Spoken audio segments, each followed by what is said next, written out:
Hi,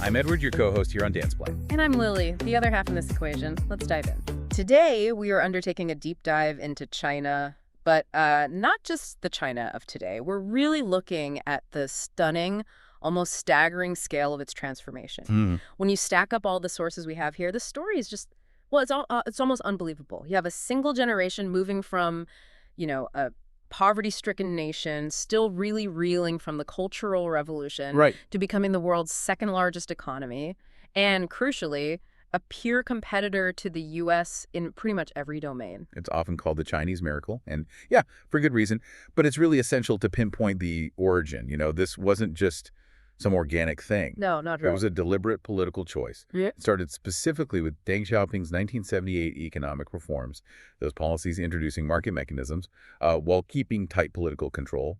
That really set the stage for the massive growth that, well, as of now, October 2025, fundamentally challenges the entire global order set up after World War II. So the mission for you today, listening in, is to kind of cut through the noise with us. We want to figure out the core trajectory here. Is this incredible ascent? Is it a beacon of progress, a new model maybe for state-directed development? Or is it the other side? Or is it, as many U.S. and Western sources argue, a harbinger of global conflict and instability? Let's start, I think, with the economic engine. That seems to be the foundation for everything else, right? Absolutely. And when we look at the current economic reality, what's fascinating is how the narrative is shifting. China's projected GDP growth for 2025, it's sitting around 4 to 5%. Which sounds amazing for us. Exactly. Phenomenal by Western standards. But for them, it actually represents a pretty significant slowdown, a really drastic change from those double-digit surges they saw back in the early 2000s. And that slowdown seems to change the goal, doesn't it? It's not just about pumping out massive volumes of, cheap goods anymore. It's shifted towards quality, towards technological dominance. And this is where we hit that Made in China 2025 initiative. This wasn't just some marketing slogan, was it? No, not at all. It was a serious state-led industrial policy. It successfully shifted the entire national focus toward high-tech manufacturing. And that shift, well, it's truly paid dividends for them. How so? They're positioning themselves as global leaders in really critical future technologies. We're talking AI, advanced semiconductors, and maybe most visibly for everyone, renewable energy, green tech. Right. Solar panels, batteries. They are dominating global supply chains in those areas, basically anchoring global green tech stability in a way. I find the official state response to all the current pressure really interesting here. You look at the 2025 economic plans discussed heavily during the two sessions meetings earlier this year. They really emphasize internal resilience. Right, boosting domestic consumption. Exactly. Boosting domestic consumption and innovation as a direct way to sort of insulate themselves from external threats, primarily thinking about U.S. tariffs, supply chain disruptions. They're trying to make sure the world needs them, regardless of sanctions. And their global reach helps ensure the world does need them. Let's talk about the Belt and Road Initiative, the BRI. It's still one of the most ambitious global infrastructure programs ever conceived. The scale is it's almost fictional, isn't it? It really is. We are talking about funneling trillions of dollars into massive infrastructure projects, roads, railways, ports across Asia, Africa, Europe. It's dramatically expanded their economic footprint, their diplomatic footprint globally. But here's the massive data nugget that really jumped out from our sources. Okay. Chinese investments in energy and ports in Latin America have now actually surpassed U.S. trade volumes in South America. Wait, hang on. Let's pause on that. That's not just like a commercial statistic. That sounds like a fundamental geopolitical shift brewing. What does that metric truly signify beyond just trade dollars? Well, it signifies diplomatic leverage, right? Political influence. When a nation becomes dependent on your capital, on your infrastructure projects, your political voice just naturally carries more weight. Yep, okay. And that's why this whole move has drawn such serious accusations of, debt trap diplomacy from Western critics. The idea that nations take on these huge loans they maybe can't service. And then Beijing gets control. Which ultimately gives Beijing control over critical infrastructure. Think deep water ports, strategic assets.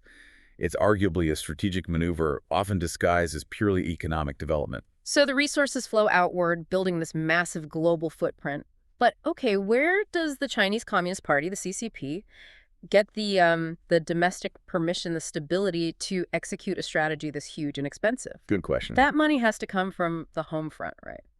Which brings us directly to the domestic transformation and maybe the costs of this immense growth. Exactly. And the social achievement here is, well, it's historic. We have to acknowledge that first. China has lifted over 800 million people out of extreme poverty in a single generation. Unprecedented. No other nation in human history has ever achieved that. And the urbanization rate, it's stunning, symbolized by these megacities like Shanghai, growing faster and larger than almost any Western city ever did. That level of tangible progress creates genuine domestic legitimacy for the CCP. People feel their lives improving. But that massive scale of change, that speed, it seems like it requires immense control. So let's unpack the shadow of progress, as some call it. What are the main costs, the internal challenges of sustaining this? We see two primary challenges looming really large in the sources. First, there's the demographic crisis, the rapid aging of the population, which is a direct long-term legacy of the one-child policy. Right, that's catching up. It's severely straining social services, healthcare, and eventually it's going to hit the labor pool hard. Second, you have the CCP maintaining strict control through, well, intense technologically advanced surveillance and censorship. The social credit system, the Great Firewall. Exactly. This prevents dissent, it keeps social order, sure, but it definitely comes at the expense of personal freedom and transparency. And that tight grip on society, that brings us straight to the ideological core, doesn't it? To Xi Jinping's political vision, which is absolutely central to the current narrative. He centralized authority to a degree we haven't really seen since Mao, formally embedding Xi Jinping thought, which is this blend of traditional Marxism-Leninism, intense nationalism, and absolute party loyalty right into the CCP constitution itself. And we've watched those anti-corruption campaigns unfold over the last decade or so. The public narrative is always focused on rooting out genuine graft, which is surely there, but how much evidence do we see that these were also maybe primarily tools for political consolidation? Our sources strongly suggest the latter is, well, undeniable. While corruption is certainly real, these campaigns have served as incredibly effective tools to purge rivals, often very high-ranking party officials, and solidify his near-absolute rule. His core motivation seems pretty clear, though. Reclaiming China's global stature, ensuring the nation is wealthy and respected, and definitively overcoming that historical trauma they call the century of humiliation.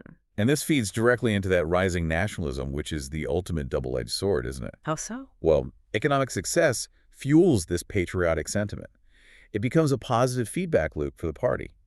So when the West critiques China, especially during, say, tariff disputes or spats over intellectual property, it's framed internally as this unjust attempt by foreign powers to stifle China's rightful progress. And that narrative is powerfully resonant domestically, right? It bolsters the CCP's image as the protector of the nation, but then you see the counter effect externally. Exactly. It isolates China. When that nationalism intersects with issues like the crackdown in Hong Kong or the really serious human rights allegations coming out of Xinjiang, China finds itself increasingly isolated from established global norms and facing condemnation. So this internal stability, maintained through a mix of control and genuine legitimacy from progress, is what allows them to project power externally. Precisely. Moving from internal governance to external projection, we absolutely need to look at the radical transformation of the People's Liberation Army, the PLA. Yeah, the PLA of the 21st century is just unrecognizable from that massive but mostly land-based force of 40 years ago. It's fundamentally focused on naval and technological power now. It's a blue water navy. That means it can operate globally, far from its own shores. And by 2025, China officially boasts the world's largest navy by ship count. That specific metric is key. Okay, largest by ship count. They have poured money into modernization, focusing intensely on what's called anti-accessoria denial, or A2AD strategies, particularly in the Indo-Pacific. Let's just quickly define A2AD for everyone listening. It's kind of dense jargon. Yeah, good point. Think of it basically as China building an extremely sophisticated layered defensive bubble. It stretches across the entire first island chain, so extending from Japan down past Taiwan and the Philippines. The goal is simply to make it militarily too risky, too costly for the U.S. Navy and Air Force to operate close to China's shores if a conflict ever breaks out. Keep them out. And the centerpiece of that A2AD strategy has to be the weapon systems they're developing, right? We're talking about next-generation stuff, like the YJ-21 hypersonic missile, Why is a hypersonic missile such a game changer in a potential conflict scenario? Speed and maneuverability. That's the key. They fly at many, many times the speed of sound, and they can maneuver mid-flight. That makes existing missile defense systems, like the ones protecting U.S. carrier groups, incredibly difficult, maybe even impossible to intercept reliably. So a direct threat to U.S. carriers. A direct threat to the core of U.S. naval power projection in the region, yes. Add to that things like the GJX unmanned bomber, which completes China's nuclear triad. That gives them comprehensive land, sea, and air nuclear deterrence capability. They can hit back from anywhere. This military muscle flexing, it seems to underpin a pretty sophisticated diplomatic strategy, too. This push for a multipolar world. China isn't necessarily seeking, outright global conquest like some old empires. No, the sources don't really point to that. But they are explicitly working to erode U.S. hegemony, U.S. dominance, to achieve a more rebalanced international order, one where they have a much bigger say. And their primary strategic vehicle for achieving this, or trying to, is what some sources are now calling the CRINC axis. The CRINC bloc. China, Russia, Iran, and North Korea. That alliance, or maybe alignment is a better word, has definitely deepened significantly in recent years. It seems specifically designed to counter U.S. and Western influence globally. Yeah, and a critical moment highlighting this was Xi hosting leaders from Russia, India, interestingly, and North Korea at the 2025 Shanghai Cooperation Organization, the SKO Summit. That wasn't just a photo op. No, it felt like more. It was a very visible consolidation of, anti-Western pragmatic goals. And the pragmatism is what's really fascinating here, isn't it? It's not necessarily some deep ideological love fest. It seems based much more on shared interests. Exactly. Countering Western sanctions is a big one. Securing vital resources, think about Russian energy surging into China after the Ukraine invasion. And then the collective goal of challenging the U.S. dollar's dominance in global trade. It's all aimed at establishing a tangible, new Eurasian order, as they sometimes frame it. But there's got to be tension even within that grouping, right? China is clearly the dominant economic partner. Russia and Iran often seem to be in the more subservient role of resource providers. Oh, absolutely. This puts China in a central, highly leveraged position, even among its supposed strategic allies. They hold the purse strings, largely. Which brings us, I suppose, to the most volatile aspect of China's rise. The flashpoints, the actual territorial tensions that could potentially spark a wider military conflict. Yeah, the South China Sea is just a perpetual friction point, isn't it? China's expansive claims, the Nine-Dash Line, lead to frequent clashes or near clashes with neighbors like Vietnam and the Philippines. And the ongoing militarization of those contested reefs is a constant source of tension. But the undisputed powder keg, the main source of U.S. strategic concern, is Taiwan. Xi continues to assert legal sovereignty, calls it reunification. And we've seen increasingly explicit U.S. warnings, whether you see them as purely rhetorical or genuine signals about a potential conflict, maybe even by 2025. That, along with the repression we saw during the 2019 Hong Kong protests and the really tragic human rights allegations coming out of Xinjiang, it truly underscores the CCP's determination to maintain ideological and territorial control, seemingly at almost any cost. And all of this feeds directly into the official U.S. National Security Assessment. You look at the 2025 Annual Threat Assessment from the intelligence community. It's crystal clear. China is named as the gravest long-term strategic challenge. And they cite specific things, right? Oh, yeah.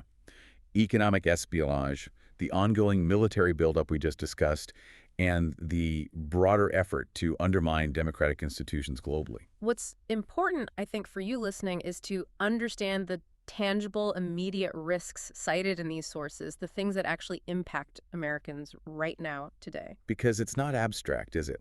It's things like China's documented hacking into critical U.S. infrastructure.